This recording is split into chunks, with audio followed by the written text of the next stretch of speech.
വളയത്ത് ജിഷ്ണുവിന്റെ സഹോദരിയുടെ നിരാഹാര സമരം രണ്ടാം ദിവസത്തിലേക്ക് കടന്നിരിക്കുകയാണ്. ഇപ്പോൾ Nadapuram CPM area secretary PP Chathu കൂടി ചേരുകയാണ്. ശ്രീ PP ചാത്തു, ഇന്ന് CPM സംസ്ഥാന സെക്രട്ടേറിയറ്റ് ഇറക്കിയിരിക്കുന്ന പ്രസ്താവനയിൽ പറയുന്നത് പോലീസിന് ഒരു തരത്തിലുള്ള വീഴ്ചയും പറ്റിയിട്ടില്ല, മഹിജയെ പോലീസ് മർദ്ദിച്ചിട്ടില്ല തുടങ്ങിയ കാര്യങ്ങളാണ്. ഇക്കാര്യങ്ങൾ വളയത്തെ പാർട്ടിയും അംഗീകരിക്കുകയാണോ? ഇപ്പോൾ ജിഷ്ണുവിന്റെ സഹോദരി വീട്ടിൽ നടത്തുന്ന നിരാഹാരത്തിന് പാർട്ടിയുടെ പ്രാദേശിക നേതൃത്വത്തിന്റെ പൂർണ്ണമായ പിന്തുണയുണ്ടോ?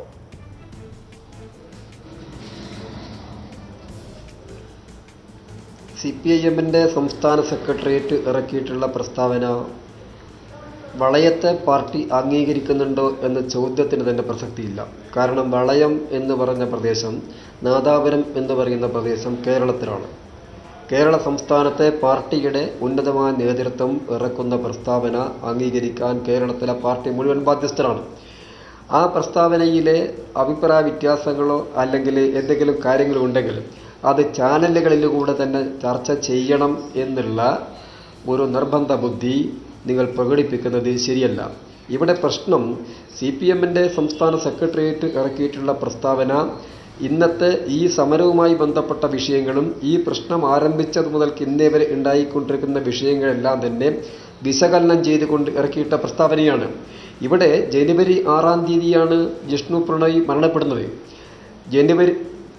ജനുവരി 7-ാം തീയതി ജിഷ്ണു പ്രണോയിയുടെ ശവസംസ്കാരത്തിന് ശേഷം ജിഷ്ണു പ്രണോയിയുടെ മരണത്തിൽ ദുരൂഹതയുണ്ട് എന്നും ഇതിനെ സംബന്ധിച്ച് അന്വേഷിച്ച് ഇതിൻ്റെ കുറ്റക്കാരെ പുറത്തു കൊണ്ടുവരണമെന്നാവശ്യപ്പെട്ടുകൊണ്ടുള്ള വലിയ ക്യാമ്പയിനുകൾ CPMന്റെ നേതൃത്വത്തിൽ തന്നെ രൂപീകരിച്ച ആക്ഷൻ കമ്മിറ്റിയും അതുപോലെ തന്നെ ജിഷ്ണു പ്രണോയിയുടെ കുടുംബവും അതിശക്തമായ നിലയിൽ നടത്തിയിട്ടുണ്ട്. അങ്ങനെ നടത്തിയത് കൊണ്ട് തന്നെ കേരളത്തിലെ ഗവൺമെൻറ് നല്ല നിലയിലുള്ള അന്വേഷണം ഇതുമായി ബന്ധപ്പെട്ടുകൊണ്ട് സംഘടിപ്പിച്ചിട്ടുണ്ട്. ജനുവരി മാസം 7-ാം തീയതിയാണ് ജിഷ്ണു പ്രണോയിയുടെ ശവസംസ്കാരം നടന്നിട്ടുള്ളത്. 4-ാമത്തെ ദിവസം ചേർന്ന കേരളത്തിലെ ഗവൺമെൻറ്റിൻ്റെ മന്ത്രിസഭായോഗം, കേരള മന്ത്രിസഭായോഗം, ആ മന്ത്രിസഭാ യോഗത്തിൽ വെച്ച് തന്നെ ജിഷ്ണു പ്രണോയിയുടെ ഈ ദുരൂഹമായ മരണത്തെ സംബന്ധിച്ച് അന്വേഷിക്കുന്നതിന് വേണ്ടി ഒരു അന്വേഷണ കമ്മീഷൻ ഇതൊക്കെ ശരിയാണ്, സർക്കാർ ചെയ്തിട്ടുള്ള കാര്യങ്ങൾ തന്നെയാണ്. അതിന് ജിഷ്ണു പ്രണോയിയുടെ കുടുംബത്തിനും എതിരഭിപ്രായമില്ല എന്ന്. പക്ഷേ ശ്രീ PP ചാത്തു, ഇപ്പോഴത്തെ വസ്തുതകളിലേക്ക് വന്നാൽ ഇപ്പോൾ വളയത്തെ വീട്ടിൽ നിരാഹാരമിരിക്കുന്നത് ജിഷ്ണു പ്രണോയിയുടെ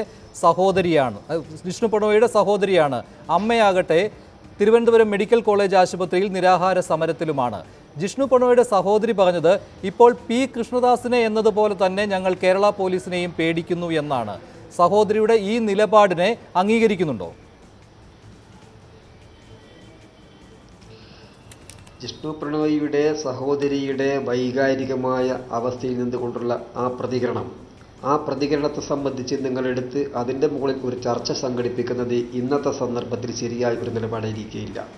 മറിച്ച് ഈ പ്രശ്നത്തിൻ്റെ നാനാവശങ്ങളെ സംബന്ധിച്ച് ഗവൺമെൻറ് ഇതിൽ സ്വീകരിച്ചു കൊണ്ടിരിക്കുന്ന ഒരു നിലപാടാണ് നമ്മൾ എടുക്കേണ്ടത്. ഗവൺമെൻറ് നേരത്തെ പറഞ്ഞതുപോലെ ഗവൺമെൻറ് ജിഷ്ണു പ്രണോയിയുടെ കുടുംബത്തിനൊപ്പമാണ്, ഇരകൾക്കൊപ്പമാണ് കേരളത്തിലെ ഗവൺമെൻറ്.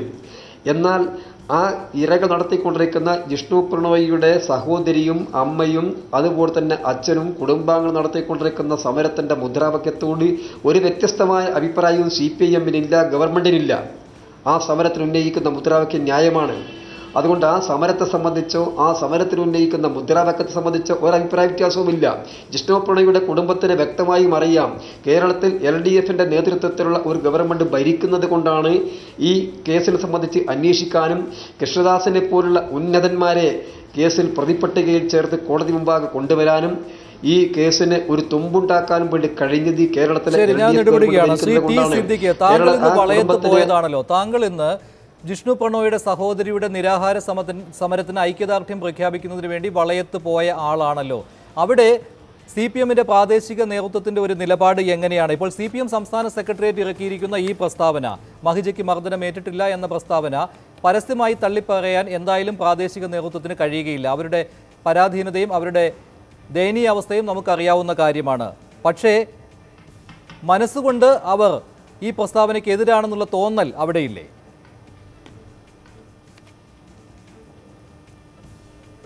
മഞ്ജുഷ്, വളരെ കൃത്യമായി പറയാൻ ആഗ്രഹിക്കുന്നു. പ്രാദേശികമായിട്ടുള്ള CPIMന്റെ പ്രവർത്തകർ ഉൾപ്പെടെ ജിഷ്ണുവിൻ്റെ കുടുംബം ഉൾപ്പെടെ അയൽക്കാരുൾപ്പെടെ വലിയ ഒരു ജനം അവിടെയുണ്ട്. എനിക്ക് എൻ്റെ ഓർമ്മ ശരിയാണെങ്കിൽ ശ്രീ പി ചാത്തു അടക്കമുള്ള ആളുകളുടെ സാന്നിധ്യം അവിടെ ഉണ്ടായിരുന്നു എന്നാണ് എനിക്ക് തോന്നുന്നത്. അവിടെ ഒരു കാര്യം വളരെ കൃത്യമായി പറയാം. അവിടെ ശ്രീ പി ചാത്തു പറഞ്ഞു, സമരത്തിനോട് ഞങ്ങൾ CPIM അനുഭാവമാണ്, എതിർപ്പില്ല. മുദ്രാവാക്യത്തോട് CPIM അനുഭാവമാണ്, എതിർപ്പില്ല. എന്താ മുദ്രാവാക്യം? മുദ്രാവാക്യം കൃത്യമാണ്. പ്രതികളെ അറസ്റ്റ് ചെയ്യണം. 2, ഞങ്ങളെ മർദ്ദിച്ച പോലീസുകാർക്കെതിരെ നടപടി സ്വീകരിക്കണം. CPIM സെക്രട്ടേറിയറ്റ് പറയുന്നു മർദ്ദനം നടന്നിട്ടില്ല, പോലീസുകാരൻ ന്യായീകരിക്കുന്നു. അപ്പോൾ ശ്രീ ചാത്തു പറയുന്നതും ഇവരുടെ മുദ്രാവാക്യം ഒന്നല്ല. അത് വളരെ കൃത്യമായി പറയാം. ഇതൊക്കെ സാങ്കേതികമായി പറയുന്നതായിട്ടുള്ള കാര്യങ്ങൾക്കപ്പുറം ഒരു ചാത്തു ഒരു കാര്യം വളരെ കൃത്യമായി പറഞ്ഞു, ഇതൊന്നും ചാനലിൽ വന്നുകൊണ്ട് വിശദീകരിക്കാൻ സാധ്യമല്ല എന്ന് പറഞ്ഞു. അതിനെ നമ്മൾ അംഗീകരിക്കേണ്ടതുണ്ട്. കാരണം പല കാര്യങ്ങളും പാർട്ടിക്കകത്ത് പറയേണ്ട കാര്യങ്ങളൊക്കെ പാർട്ടിക്കകത്ത് അദ്ദേഹം പറയുകയായിരിക്കും. പക്ഷെ ഒരു കാര്യം ഇതിൻ്റെ ചർച്ചയുമായി ബന്ധപ്പെട്ട ഒരു പ്രധാനപ്പെട്ട ഭാഗത്തിലേക്ക് വരിക. ഒന്ന്, ഇവിടെ ഗൂഢാലോചന പ്രകടിപ്പിച്ചല്ലോ. മുഖ്യമന്ത്രി പ്രകടിപ്പിക്കുന്നു, DGP പ്രകടിപ്പിക്കുന്നു, ആന്റണി രാജു പ്രകടിപ്പിക്കുന്നു. ഞാൻ ചോദിക്കുന്നു, ഇതിൻ്റെ കൂടെ ഉണ്ടായിരുന്ന ഒരു പ്രധാനപ്പെട്ട BJPയുടെ നേതാവായിരുന്നു കുഞ്ഞിക്കണ്ണൻ. എന്തേ കുഞ്ഞിക്കണ്ണനെ ഒഴിവാക്കിയത്? BJPക്കാരനായ കുഞ്ഞിക്കണ്ണനെ ഒഴിവാക്കി ഷാജഹാനെയും ഷാജിർ ഖാനെയും മിനിയെയും ശ്രീകുമാറിനെയും പിടിച്ചു എന്തുകൊണ്ടാണ്?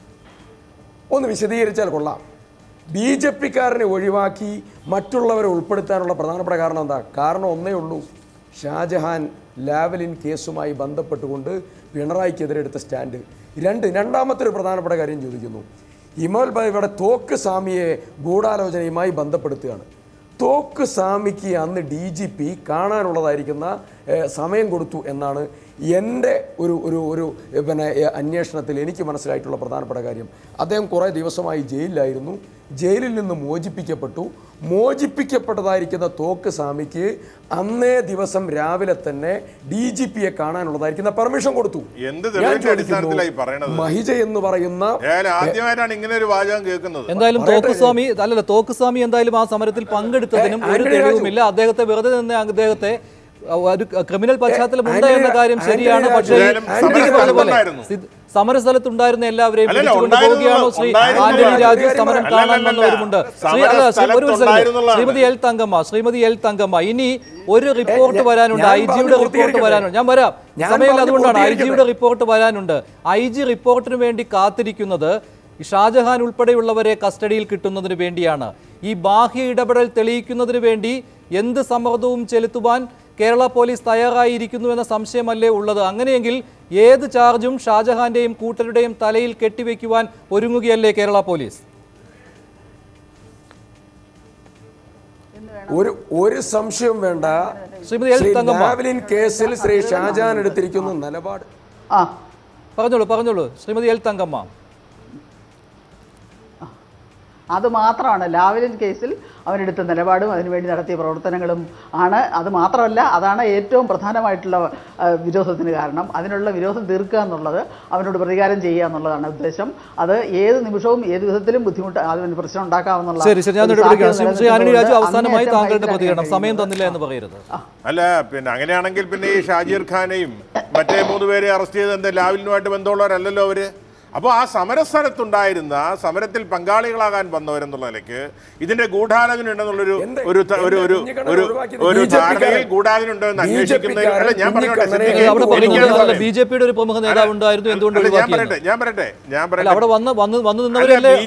നേതാവ് ആ സമയത്ത് അവിടെ നിന്ന് രക്ഷപ്പെട്ടു കാണും. അവിടെ സ്ഥലത്തുണ്ടായിരുന്നവരെ പിടിക്കാനൊക്കെ ഉള്ളൂ. ഒരാൾ ഓടിപ്പോയാളെ ഒരുപക്ഷെ ഇനി ബാക്കിയുള്ളവരെ ചോദ്യം ചെയ്ത് കഴിയുമ്പോൾ ഇതിനകത്ത് ഗൂഢാലോചന ഉണ്ടെന്ന് ബോധ്യമായാൽ ആരൊക്കെയുണ്ടോ അവരെല്ലാം പ്രതിയാക്കാൻ പോലീസ് സ്വാഭാവികമായിട്ടും നിർബന്ധിക്കും. അതുപോലെ ഇവിടെ അങ്ങ് പറഞ്ഞ ഒരു കാര്യം, CPMന്റെ സെക്രട്ടറിയുടെ പ്രസ്താവനയിൽ ഒരു വാചകം, മർദ്ദിച്ചിട്ടില്ല എന്നാണ് ദൃശ്യമാധ്യമങ്ങളിൽ നിന്ന് മനസ്സിലാകുന്നത്. വസ്തുതയല്ലേ അത്? നമ്മൾ ആ ദൃശ്യമാധ്യമങ്ങൾ കാണും, നമുക്കറിയാമല്ലോ. അതാണ് ഞാൻ പറഞ്ഞത്. ഈ മഹിജ ഉൾപ്പെടെയുള്ളവരുടെ ചുറ്റും ഏതാണ്ട് 50-ൽ പരം ദൃശ്യമാധ്യമങ്ങളിൽ ചാനലുകളിൽ ക്യാമറ ഉണ്ടായിരുന്നു. ഒരു ദൃശ്യമാധ്യമത്തിൽ പോലും അവിടെ വെച്ച് ഈ ജിഷ്ണുവിന്റെ അമ്മയുടെ ദേഹത്ത് ഏതെങ്കിലും ഒരു പോലീസുകാരൻ മർദ്ദിക്കുന്നതായിട്ടുള്ള ഒരു ഷോട്ടില്ല. അങ്ങനെയാണെങ്കിൽ ശ്രീ ആന്റണി രാജു അങ്ങനെയാണ് ശ്രീ ആന്റണി രാജു ബൂട്ടിട്ട് ചവിട്ടിയെന്ന് ജിഷ്ണുവിന്റെ അമ്മ നുണ അതിലേക്ക് വരാം. അപ്പോ അവിടെ നടന്ന സ്കഫിളിൽ ആ അമ്മയെ തള്ളിയിട്ടതായിട്ടോ അമ്മയെ ചവിട്ടിയതായിട്ടോ ഞാൻ പറയാം അല്ല. ആ ഷോട്ടിൽ നിങ്ങളുടെ ഷോട്ടിലില്ല, മറിച്ച് ഒരുപക്ഷെ പോലീസ് ജിഷ്ണുവിന്റെ മാതാവ് പറയുന്നത് അനുസരിച്ചാണെങ്കിൽ പോലീസ് ജീപ്പിനകത്ത് കയറ്റിയതിനു ശേഷം അങ്ങനെ ഒരു സംഭവം ഉണ്ടായില്ലയോ എന്നുള്ളത് പരിശോധിക്കേണ്ടതാണ്. ശരി, ഞാൻ ഇടപെടുകയാണ്. ചർച്ച അവസാനിപ്പിക്കുകയാണ്.